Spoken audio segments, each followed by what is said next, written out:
Mga kaibigan, tingnan nyo itong tulog ng dalawang pusa, si Boss Tiger at saka si Ampon Bilik. Niyakapan ni Boss Tiger. Oh.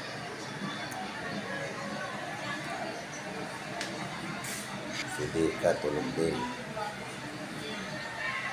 Si Luso tulog din.